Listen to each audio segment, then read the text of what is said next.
It is 1984. Jerry Goldsmith is at the top of his game, but let's be fair, when was he not at the top of his game? But the 80s were one of my favorite periods for Jerry Goldsmith's music, and today we are going to be celebrating his amazing soundtrack to the Joe Dante film, Gremlins. As Mr. Wing says at the end of this film, to hear, one has only to listen. And believe you me, you've got to listen to this soundtrack. This is a must. Before I even get into this, I am giving you my full recommendation. Buy this soundtrack today. But per Film Score Monthly's warning, don't get the discs wet. And absolutely never listen to this CD after midnight. I'm Ted the Soundtrack Guy. Stick with me until the end of this video. I'll be discussing another Jerry Goldsmith soundtrack for a horror film featuring another terrifying puppet. And of course, we all know that there are many terrifying puppets in Gremlins, so we better get started so that we have time to look at every single one in detail. Chris Columbus, director of Home Alone and the first Harry Potter film, was the impetus, the mind behind the Gremlins movie from the outset. He was a fledgling screenwriter trying to get into Hollywood, and he wrote the screenplay for Gremlins, and none other than Steven Spielberg himself optioned it and launched it with Joe Dante at the director's helm for Steven Spielberg's, at that time, new studio, Amblin Entertainment. And critics and audiences alike loved this movie, and it's no mystery why they did. The combination of cuddliness and dark comedy and violence, coupled with Jerry Goldsmith's ingenious soundtrack, make it an absolutely irresistible 1980s film. And speaking of the great Jerry Goldsmith, this is the 2011 Film Score Monthly definitive premiere release to the score to Gremlins. Additionally, this album was mastered from original PCM live stereo mixes by Bruce Botnick, who of course was Jerry Goldsmith's sound recording engineer and was present on the original sessions for the soundtrack to Gremlins. Not only that, but we have one of the most astonishing liner note booklets that I have ever seen as a soundtrack album collector. This is an extensive 28-page booklet with reminiscence from Bruce Botnick, a detailed essay on the score from Jeff Bond and Mike Matessino, and also parts of an interview with director Joe Dante that was conducted especially for this album release. Now, let me tell you, we are spoiled. It's kind of like Stripe scrounging through the theater concessions in the film, right? Him and his cronies, they've all just totally devoured all the popcorn and all the candy and have drank all of the soft drinks, but Stripe still wants more because it's just so good, and he's dangling there in the concessions booth and he's like, yum, looking around for more snacks. That's what I'm like with this soundtrack. I'm looking at this puppy, I've heard it 100 times, and I still want more, and it's definitely a yum situation. Now, back in the day, when the movie was released in 1984, there was a previous soundtrack release on Geffen Records, and it was billed as this specially priced 7-track mini disc or something like that. And it had 3 pop tracks on the first side, because I had this on cassette. And on the second side, it featured 4 tracks from the Jerry Goldsmith original soundtrack. It was a nice little album, and believe it or not, they have included that old album on disc 2 of this release in, of course, remastered sound. But the music itself now, the music, oh boy, get your swim trunks on. We are jumping into the YMCA pool right along with Stripe. This is going to get real. Jerry Goldsmith created a masterpiece of sound when he melded his electronics with traditional orchestra in this soundtrack. Now, in his previous work with director Joe Dante in Twilight Zone the movie, he had started to use very, very predominantly electronic elements, and he carried that over and amped it up to the nth degree in Gremlins. This is so much fun and so outrageous. It was so outrageous, in fact, that when it came to some of the cues that Goldsmith came up with for Gremlins, even Joe Dante himself was taken aback a little bit and thought that maybe Jerry Goldsmith had gone a little too far. But it didn't take very long for him to realize that no, Jerry Goldsmith had actually knocked this puppy out of the park, or should I say, this gremlin out of the park. The most instantly recognizable tune of this soundtrack is, of course, the funky Gremlin Rag tune that Jerry Goldsmith came up with. It is instantly recognizable. People can hum this thing. Even young kids these days know what the Gremlin Rag is. And as a matter of fact, as proof of that, my daughter is 2.5 years old, and she absolutely loves the Gremlin Rag. She dances to this thing, she runs in circles to this thing, she celebrates this thing. Now, in this track, we've got just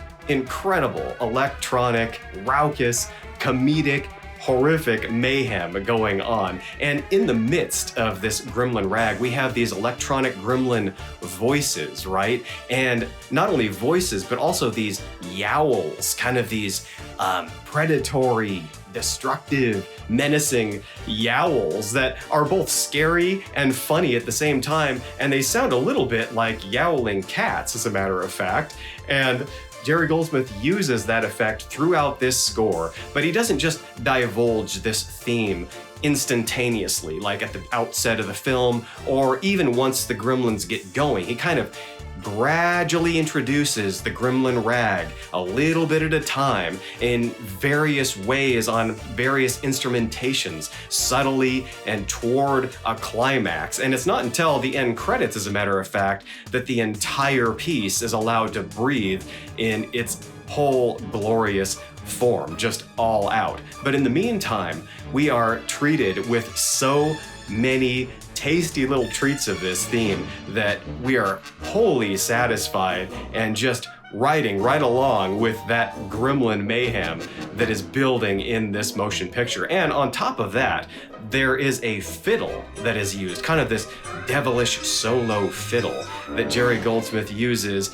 also as the score is building to demonstrate the gremlins' mischievousness. And it harkens back to Goldsmith's work on The Twilight Zone, the movie, for the segment Nightmare at 20,000 Feet. And also when he did work on Twilight Zone, the television series, in his notable score for the episode The Invaders. And speaking of gremlin voices, Gizmo's voice was actually created by manipulating a 13-year-old girl's singing voice from Jerry Goldsmith's synagogue with a synthesizer. Now, this is when it's not just done straight from full synthesizer, which we're also treated to in this soundtrack. But boy, when it comes to synth work, speaking of synth work, Jerry Goldsmith went hard on this score. Nearly every track is filled to the rafters with electronic work. And it's just such a wonderful blending. You might think,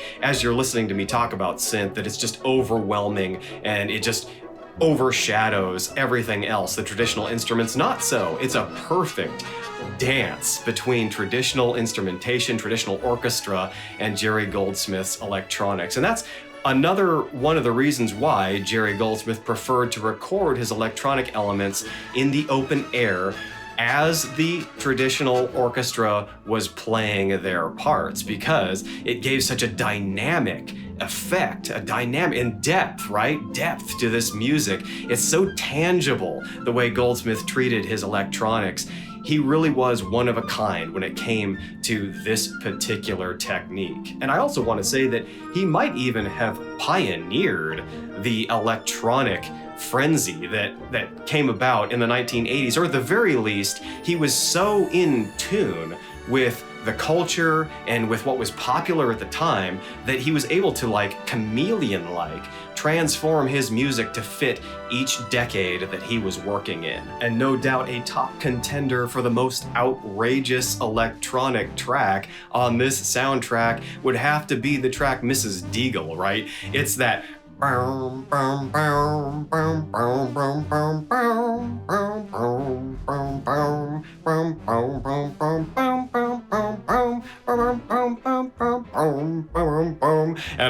and on it goes. I get caught in it. It's just so catchy. And underneath that, you have the cello just kind of like stabbing out its rhythm as Mrs. Deagle is marching down the ice-slicked sidewalk with her broken snowman in hand. It's just so perfect. And the way that this soundtrack starts out, the very first track, as a matter of fact, that track is called Fanfare in C / The Shop / The Little One. This track opens up with the Fanfare in C by Max Steiner, who is easily one of my favorite Golden Age film music composers. And from there, Goldsmith moves in, setting the tone for the dark mystery with this evocative acoustic and electronic bubble sounds.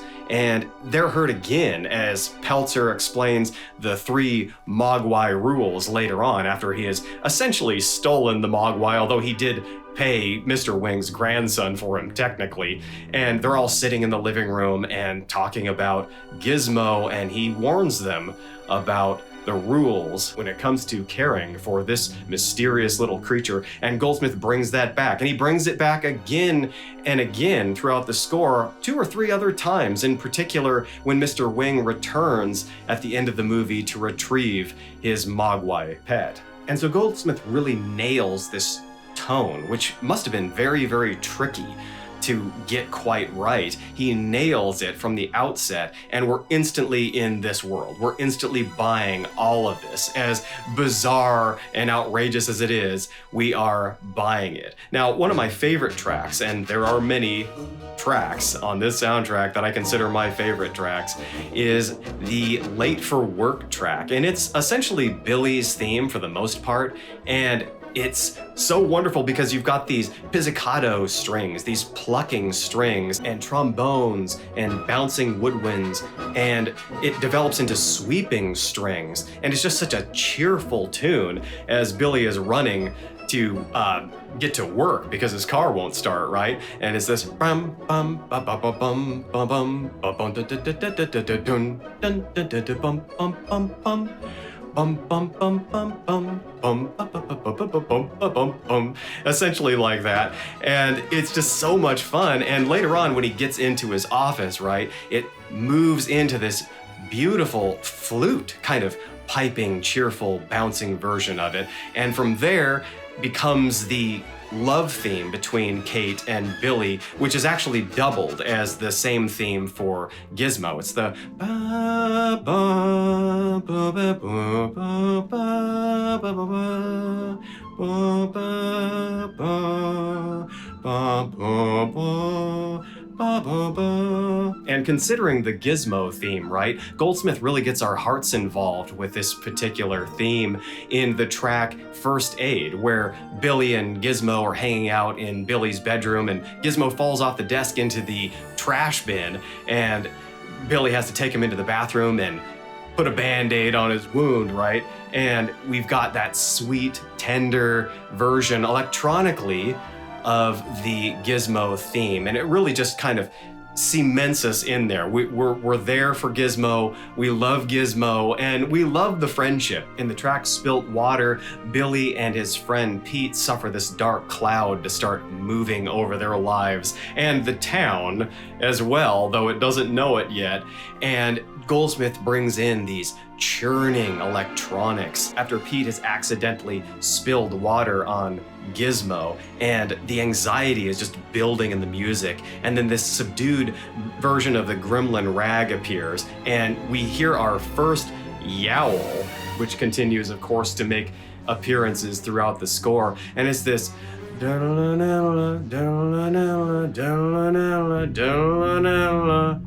then you kind of have this boom, boom, boom, boom, doom, doom, boom, boom, boom, boom. Boom, boom, boom, boom, boom, boom, boom, boom, boom. And then we get sort of a pizzicato electronic version of course, the Gremlin Rag, this subdued, kind of sneaky version. It's coming. Bum, bum, bum, bum, bum, bum, bum, bum, bum, bum, bum, bum, bum, bum, bum, bum, bum, bum, bum, bum. And then, of course, we get the first yowl that interrupts that theme too. Now, I've already mentioned, of course, that Jerry Goldsmith came up with the gremlin voices in his electronic work for this score, but have I mentioned that he also came up with gremlin laughter for this score? Well, he does, and it's in the following track, which is called A New One. And after that, the next track, which is The Lab/Old Times, there's a kind of darkly wondrous version of the gremlin yowl, as Billy's science teacher puts a drop of water on the little gremlin that Billy has brought him, and they're watching this thing off screen. You can hear it like shivering around as it's creating new gremlins about ready to pop out of its back. And when they do, when that first pop happens, you get kind of that, again, that wondrous sort of, what is happening here? What are these things? But underneath that, in fact, as wondrous as it is, that's part of the reason why it's one of the most chilling tracks in my estimation, is because it's so seductive. There's an element to this that we can't stop, and we're going to be opening this Pandora's box, and in just a minute, the Pandora's box will in fact burst wide open. But before that happens, there's a slight reprieve from all of the horror and anxiety in the track that's titled The Injection. We've got a wistful version of Silent Night, and then a reprise of the Billy and Kate love theme, which is just really lush and sweet. And after that, like I said, it's a brief relief. We sink back into the dread when Mr. Hansen gets his blood sample from the gremlin late at night in the classroom. And now the score turns truly scary and all-out menacing. The Pandora's box, as I said, is burst wide open, and that is in the track The Box, interestingly enough, speaking of Pandora's box, and the gremlin cocoons up in Billy's bedroom hatch, and the gremlins burst forth, and preceding the hatching, just before, Goldsmith has this heartbeat effect, this pounding heartbeat that's just thumping, thumping, thumping as it's building, and then it bursts to the gremlin rag as they're being born with the yowls again, and there's just no stopping this momentum. In the track First Aid Part 2, we have the first use of the little devil fiddle and a secondary Gremlins theme, which is kind of like this boom boom boom boom boom boom boom boom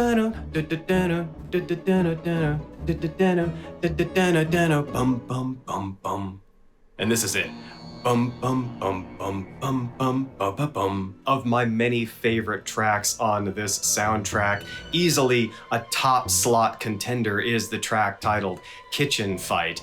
And Billy's mom is the star of the show. She rocks. I mean, you want to give the coolest mom award in 1984. This goes to her. She's like this savage Betty Crocker character defending her kitchen and her home from the gremlins that have invaded it. And she dispatches one by stabbing it to death with a knife. She blends another one up in a food processor and explodes one in the microwave. I mean, this woman is on fire, and you are literally out of your seat clapping and cheering as she's murdering these little buggers. And Goldsmith's music is so creepy as she's coming down the stairs from Billy's room and searching for the first gremlin, and of course ends up finding a couple of them in her kitchen. And Goldsmith's got the heartbeat in there, the little devilish fiddle. And now that I think about it, that devilish fiddle, Goldsmith also used that to similar effect in his score for the Mephisto Waltz, speaking of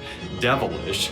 And he's got the yowls going on in there, of course, too. But when the battle starts, when the gremlin starts hurtling plates at her, for instance, and she starts attacking them, Goldsmith's music just becomes brash and percussive heavy and explosive. It's this fantastic battle music. Following this track at the YMCA, Stripe, of course, jumps into the pool, and boy, we've already done that. And the music is on synthesizer, and it's just this burring synth work, and it's bubbling and churning, and we kind of have this drawn out yowl, you know,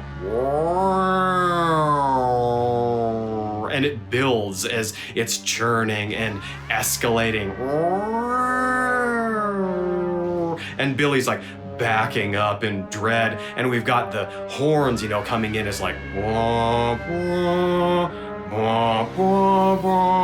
and it starts kind of even sounding sort of like buzzing electricity in the air as it reaches for this wondrous climax. Great track. The track High Flyer is yet another standout track. This is, of course, more all-out synth. It's outrageous, black comedy in a return to the Mrs. Deagle material, and it starts out with plucking strings and 3 escalating yowls as the Gremlins are canvassing the Deagle estate. And we've got kind of this Mau Mau version of the Gremlin Rag when the old woman opens up the door thinking that she's going to be dousing water on Christmas carolers, which she hates. Christmas carolers. I hate Christmas carolers. Well, she really hates these Christmas carolers. She throws open the door and it's this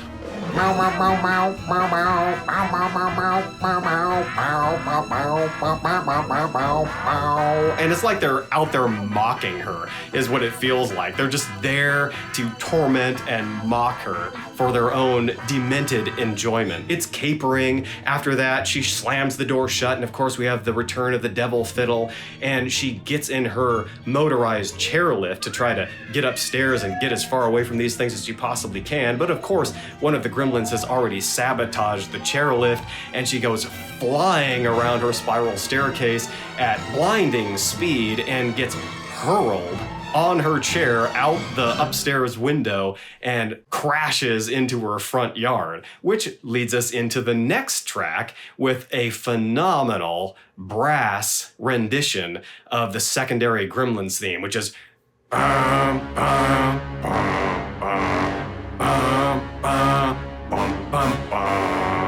and that's the track Too Many Gremlins. And of course, we have the police officers sitting in their car, staring in wonderment at Mrs. Deagle lying dead in her motorized chairlift in her front yard, and Santa Claus comes stumbling out with gremlins attached to his head and his costume, and Goldsmith comes out with this perverse chanting Mau Mau dance, which is comic and has this bounce rhythm underneath it. It's just pure havoc, mayhem, anarchy, and then the main Gremlin theme explodes triumphantly when Billy's friend Pete is cutting the gremlins down that are hanging from the Christmas lights outside the window there. A great scene, a absolutely mind-searingly memorable scene, and the music, of course, has so much to do with the overall impact and success of that. The track Theater Escape / Stripe is Loose / Toy Department / No Gizmo is a combination of so much good music. I'm a little bit intimidated to even try to summarize it. This is just wonderful, exciting music, horrifying music, comedic music, thrilling music, and it sets up the final act of the film. We've got the capering fiddle in there, the pizzicato strings. Goldsmith develops and plays with the tritone secondary gremlin music and rag in here. It's creepy, it's exciting, and we also have this descending synth effect for when Billy enters a darkened section of the department store, and it's kind of this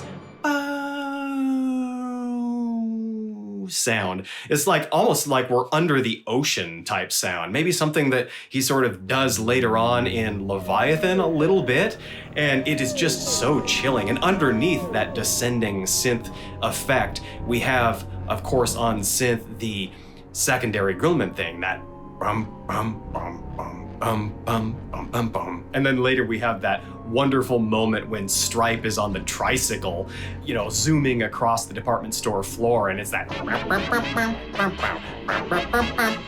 and then the strings.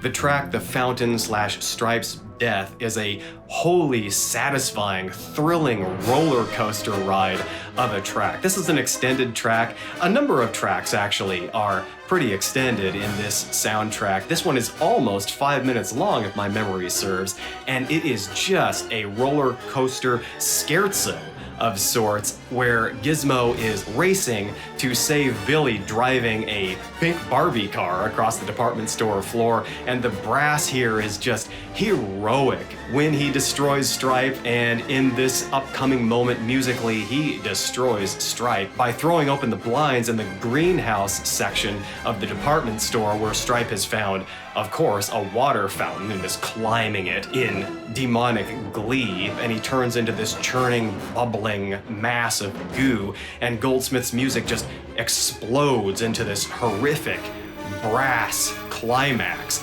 and then descends into kind of this defeated electronic sound as Stripe is being destroyed. It's kind of this stinger sound, this dee dee dee dee dee dee dee dee, and then it goes into the fiddle, only it's very sorrowful at this point, you know. It's that and we have these dying yowls, you know,